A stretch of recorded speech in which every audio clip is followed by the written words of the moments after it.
Fantastic. Thank you so much.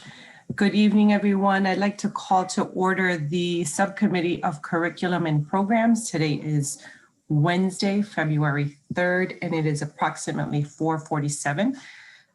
We have one item before us this evening, and before I turn it over to the superintendent, I do want to take a moment and just wish you all a happy National Counselors Week. As a social worker, I have that on my calendar. And so I hope you guys enjoy this week, and thank you for all that you do.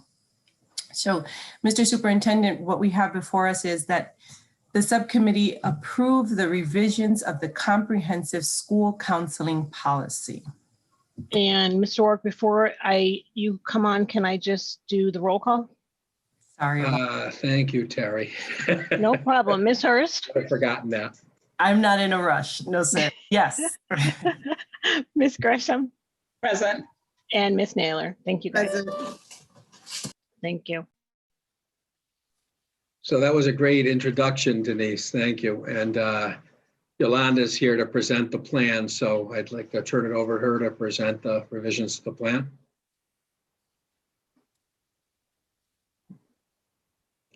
Dr. Johnson. Mute myself. Thank you. Thank you, Superintendent. Good evening, everyone. Thank you for this opportunity to provide you with some updates as it relates to our district's counseling policy. As you can see from the supplemental items that you have, this policy was adopted in 2004. And we had two revisions, one in 2009 and one in 2014. And here we are today with another revision. This policy was adopted back when Mrs. Holloway was here. And some members of the writing team that are with me today are some of our school counselors. They represent elementary, middle, high, and alternative schools. And some of them have been with us from the beginning. And we've also brought on new folks because it's very important to have different perspectives. So I thank everyone for being here. So as Mrs. Hurst said, it's National School Counseling Week, and why this picture is so, it just makes me smile because it was a year ago, pre-COVID, that we were at professional development in January. And during our breaks, we were doing our recordings for School Counseling Week for 2020. Little did we know that would be our last time gathering in that kind of venue. So I just wanted to, of course, give a shout out to the counselors. So why are we here? We're here because the American School Counselor Association has revised its national model. So we're at the 4th edition, and that was adopted in July of 2019. We did start the process with Assistant Superintendent Martinez and Attorney Phelps. We did the work, and we finished our document, and then we finished in February, and then we had the school closure. So we have been working diligently since. The ASCA national standards have been updated. There are the ASCA mindsets and behaviors for student success, which were adopted in 2014. So we wanted to make that revision. And the national model, it simplifies the previous editions of the national model. It provides clarity, reduces redundancy, and it's streamlined. So it's time. So what the national model does, it really reframes the wondering from what do school counselors do to how are students different as a result of what school counselors do. And that's very important because that provides context for why we have a national model that we follow. This is the 4th edition. The American School Counselor Association is the premier organization for our school counselors and school social workers. It really allows us to do work in ways that we can have measurable outcomes. And what sticks out for us in this revision is really some of the renaming of the 3 domains. We have academic development, social emotional development, which used to be called personal social. So now it's social emotional development in college and career, which used to be career development. This revision to the policy ensures that there is alignment across from the 3 domains that were previously mentioned to ensure that it aligns to multi-tiered systems of support, meaning that we deliver services to all students. There's the tier 1, then there's tier 2 where you have the core plus more, and then there's tier 3 where you have the core plus more plus more. And tier 3 really just looks at our students with our more complex needs, and counselors are able to provide strategies and interventions for students for every tier. Now there's a difference between the previous edition, which was the 3rd edition, to the 4th edition. And this is just a visual of what it now looks like. And I'm just going to now walk you through what some of the differences are. Previously, it was called Foundation, and now it's called Define. And Define really looks at our student standards. It's like every standard content area has curriculum standards, and we do as well as school counselors and social workers. And when we look at student standards, there are about 29, and I believe here we have about 18. And we're not going to go through all of them, but I wanted to just give you a snapshot on what we're doing across pre-K through 12 when it looks at the standards for elementary, middle, and high. And their learning standards, their student learning standards, social skill standards, and self-management standards. And we were able to align what we want students to know and do across all grade levels so that our students are experiencing the same activities in a developmentally appropriate way so that they graduate from Springfield Public Schools poised and prepared for a successful post-secondary life. Manage is when we look at, manage is when we used to be management, and it really is around our focus. What's the focus of a school counseling program and program planning? And our focus is our vision for our school counseling program, our mission, and our beliefs. And we have since made some tweaks to our vision statement and our mission statement. And everything we do aligns with the goals of our district. This policy does not allow us to be off in a silo doing our own thing. Everything we do aligns to our goals as a district. And that takes us to this next slide, which is our management. As you know, as school committee members, everything we do is around student learning. So it's about achievement, attendance, and discipline. And so those are our overall annual student outcome goals. How do we do it? We look at it by participation. Who participated in the activities? And what did they learn based on our mindsets and behaviors, the standards you just saw previously? And of course, it's all about the outcome. How did the learning affect achievement, attendance, or discipline? And we really have to make sure that everything we're doing, students are better off as a result of that, and we're seeing improvement in our metrics. Next is deliver. How does this work get done? And we have 2 categories in deliver. We have direct student services and indirect student services. So our direct student services is really the instruction that we do in a variety of different settings, from classroom lessons, small group, individual lessons. Is how we facilitate our work. And then when we look at our indirect services, that's the work we do on behalf of students. We consult with others, we collaborate, and we make referrals. So again, there's the delivery is the direct, what we do for students, and indirect, what we do on behalf of students.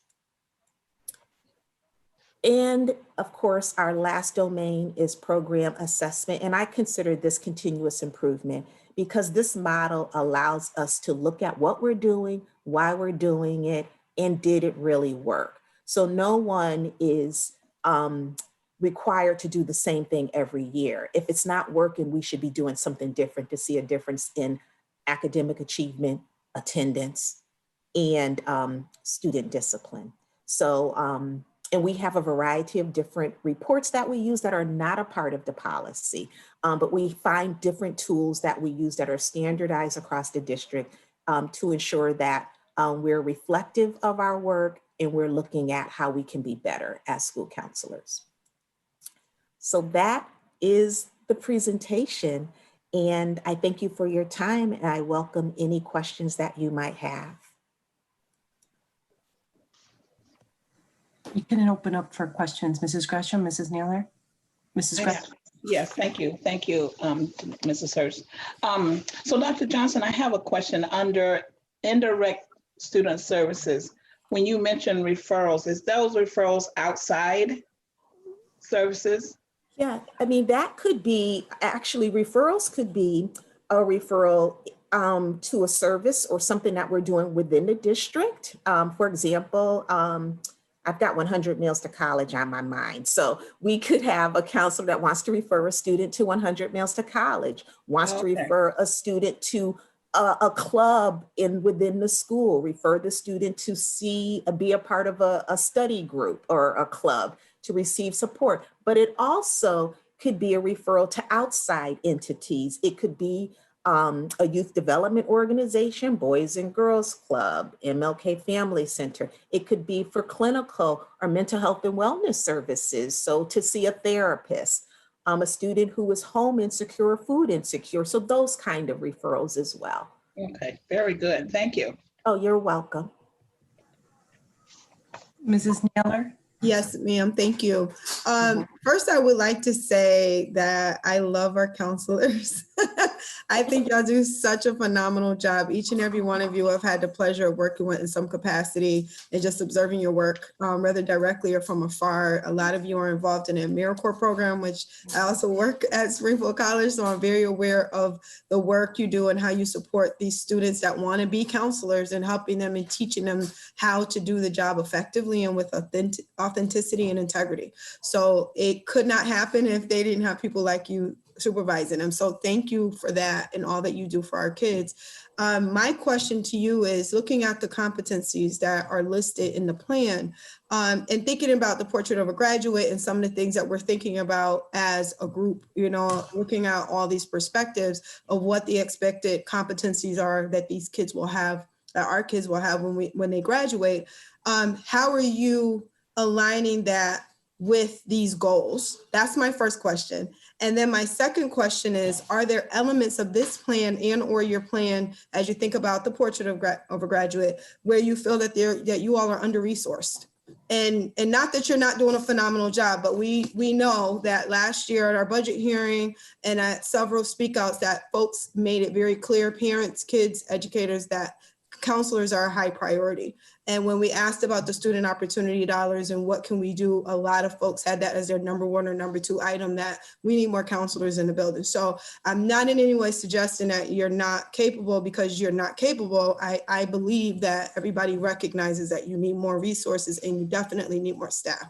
But I did want to find out if there's things that we as a school committee could advocate for or ask questions about to support you all to make sure that we are all working together to support you all in what you need to do your job effectively.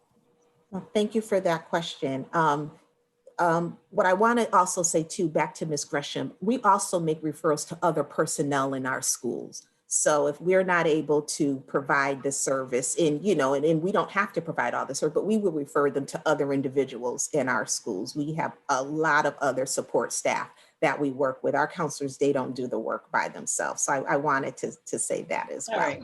Thank you. You're welcome. Mrs. Naylor, I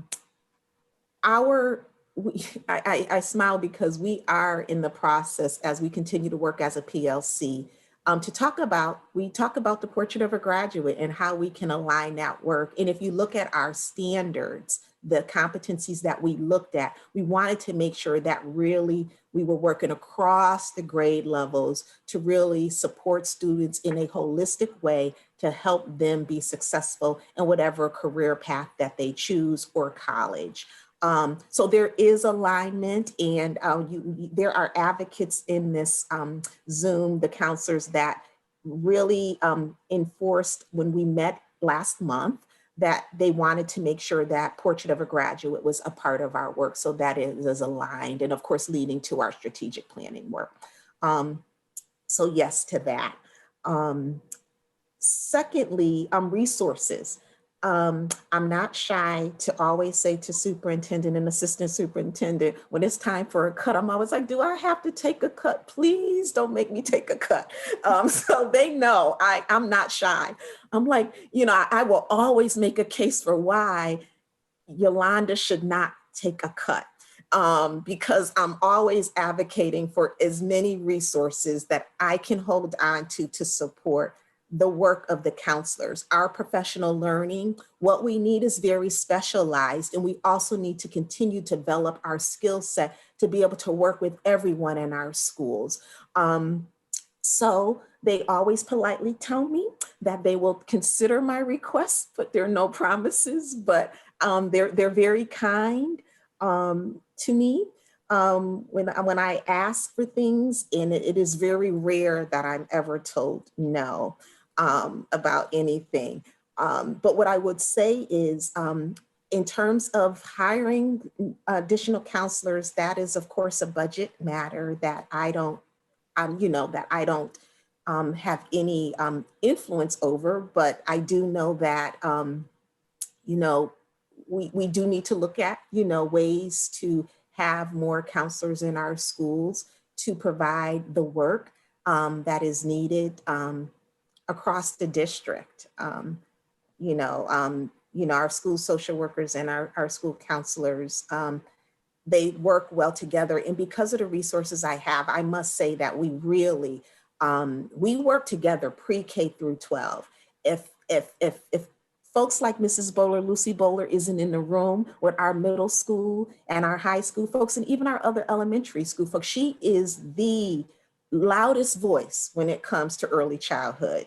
And if you ever want to be in a school where you see that you got little people thinking they're going to be a doctor and go to college, you got to visit Mrs. Bowler at Margaret C. Ells. And she's been doing that work prior to this, so we really have to build our counselors to understand what's happening. They need to understand what's happening in the classrooms, because that guides what they need to do as counselors.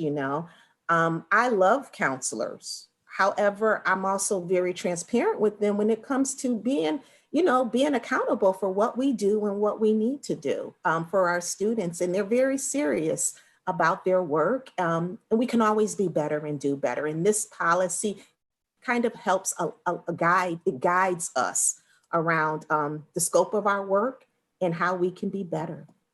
So if some money falls out of the sky, please let us know.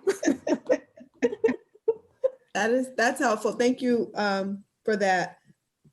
I appreciate that. And I think as that event that you all had last year, I was so happy to be able to go, and I couldn't stay as long as I wanted to, but it was really, the passion that you all have for your work seeped through. And I think that as you all continue to brainstorm and come up with things to do and how to continue to support our children, and as more data and research comes out on how to do that, anything that you all could share with us, we would love to know and hear about, because that's our job, is to advocate for our kids. And we can't really advocate if we're not certain of certain things that may be helpful to you all. And like the superintendent and assistant superintendent who want to also support you, we all like to put our heads together and try to figure it out together. So thank you very much. I'm done with my questions. I don't have any more questions. So I just have one quick question, and then I'll turn it over to see if the superintendent has anything that he wants to add. Dr. Johnson, in the beginning, and I may have missed it, this is now the fourth revision. Did you say that? It was adopted in 04, so it's 1, 2, actually it's the third. This will be the third. And so how often, right? Because that's a pretty significant Right. gap. And I think you even might have mentioned Mrs. Holloway. Yeah, we normally don't revise the policy until there is a major shift with the national model. And that's where we were every time the national model was revised. So now we're at the 4th edition. And so when they submitted the revisions for the 4th edition, was it pre or during COVID? It was July of 20, Mrs. Martinez was with me. We were in Boston. It was pre-COVID.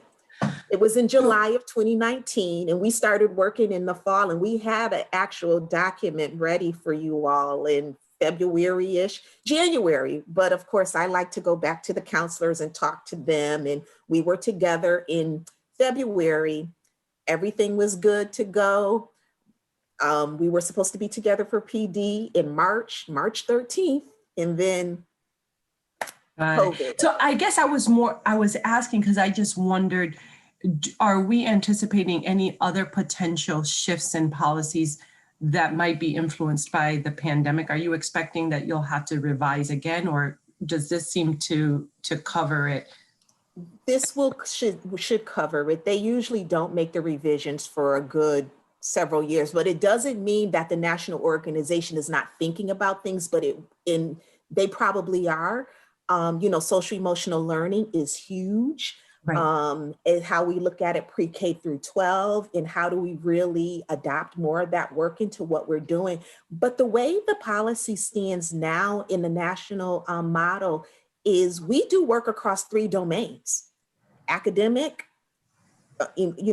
social emotional, and post-secondary, and how it looks across our schools is very different. Now, our school adjustment counselors are leaning in more with the social emotional. We have our middle schools, and we've got, Lisa Gaudet on here. She's at our alternative schools, and they are doing a lot around, in Naviance around career development, is it where it stands in our middle schools, and at our high school level, they are leaning more into how do we support kids in being, successful academically, but they're also doing it from, they're looking at kids social emotionally, and they're looking at kids in terms of post-secondary. So what we have now really allows us the bandwidth, the bandwidth and the ability to be responsive to whatever the district's priorities and goals are. And that's the beauty of the policy and the standards. Thank you. Okay, go ahead. I'm sorry. Just to respond to Ms. Hurst's question, Dr. Johnson, I actually, and the copy that I have in when I went back and looked at the history of things, this is actually the 5th revision, because it was first adopted in 2004. It was revised 5 years later in 2009. 5 years after that in 2014. Then there was a revision in November of 2018, and then this one in 2019, which is now before the school committee. Is that correct? You know what, when you and Lydia kept saying that to me when we were meeting, I kept going, what are they talking about? So I went back to my notes, because I said, what was I doing? You know what, we were going to start in 2018. So I took it upon myself. I went in my document and I put 2018 on it. Then my peers across the nation said, don't revise. They're doing something in 2019. Okay. So that is where we are. Thank you for straightening me out. Appreciate that. So this is then you two kept pressing me, and I kept going, what are they talking about? But then I went back and I looked through the documents, and I said, oh, I wanted to start in 2018, but I was told to hold off because of 2019. So the bottom line is this is the 3rd revision. Yes. Okay, thank you. You're welcome. Welcome. So, Mr. Superintendent, I was going to let you, I want to let you speak, but Ms. Naylor had a hard stop at 5:10, and she wants to be included in on the vote. So may I call the vote? Oh, please. Okay, great. Fantastic.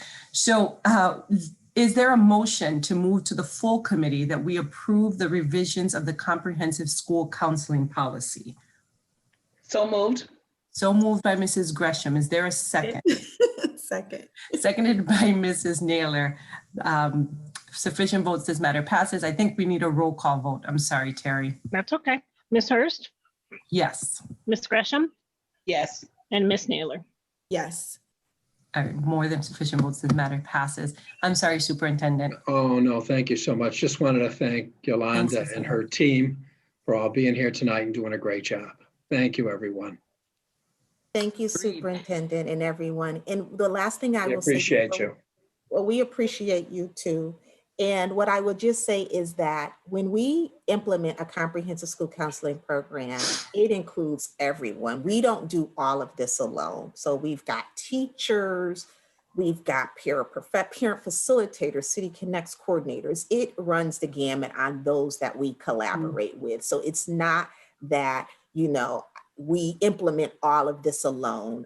There's a big piece of collaboration that's involved and allows us to partner and work with a variety of different people.